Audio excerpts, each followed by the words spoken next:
Okay, now I'm going to be talking about when you should be countering and when you shouldn't, or just to give you a basic idea of when you should counter.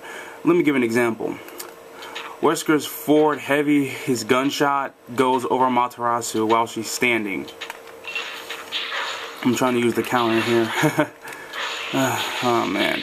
So since it goes over her head, you can pretty much reflect at any time. Or you can use the time. To like get in on him or switch your weapons. You don't gotta worry about him shooting at you. So what that basically means is he has to jump to shoot you, which is like that's why this matchup is like probably considered by many to be even, because he has to jump to shoot. He has to jump to shoot Amaterasu. He has to jump. And you can reflect the bullets back at him too. I'm kind of trying to do it. I haven't played for a while, so yeah, I might be a little rusty. But I mean, you won't take any damage, and they will reflect back in the direction you shot him at, or the projectile. Like basically, the reflector will reflect the bullets in the opposite direction. So yeah. Which is nice. So he has to jump to shoot Amaterasu. Another good way to use your counters is knowing the opponent's normals. Like Wesker's, his standing attacks go over Amaterasu if she is ducking. So what that basically means is that he'll likely come in with a trying to do it. He'll likely come in with a low attack instead of a high attack.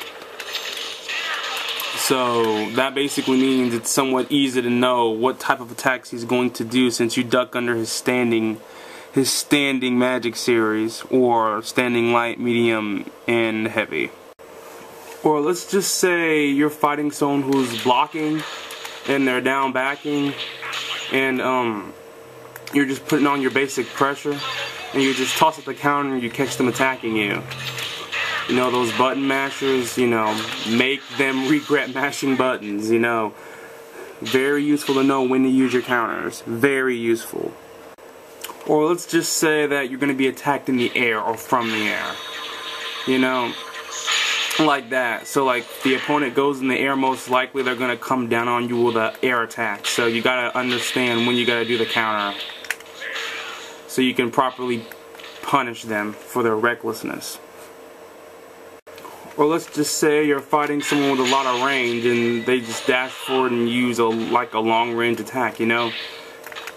Knowing when to counter somebody when they do their long range moves is also very important, you know. So like let's just say you're facing Virgil and you're sitting back, you put up a paper, and then he just does Stinger. And you know, and it's like you got two options. You can either duck under it. Yeah, you can duck under his Stinger, that's really important. You can duck under his Stinger, and that's really good. Wait a minute, let me try it again. Oh, you can't duck under it, but you can pretty much counter it, so you can use all that range against him. Or let's just say you're fighting someone who is just spamming projectiles all on the screen. You know, you gotta use the Solar Flare heavy, and I'm kind of struggling here to use it. There we go. So yeah, when they're like spamming projectiles, and you use the Solar Flare heavy, you'll keep yourself covered while you get in on them, like that. What did I do there? I'll switch weapons. Well, whatever. You get the point. You gotta use the Solar Flare heavy when they're spamming too many projectiles. If anyone liked this guide, comment, rate, subscribe, and I will see all of you later.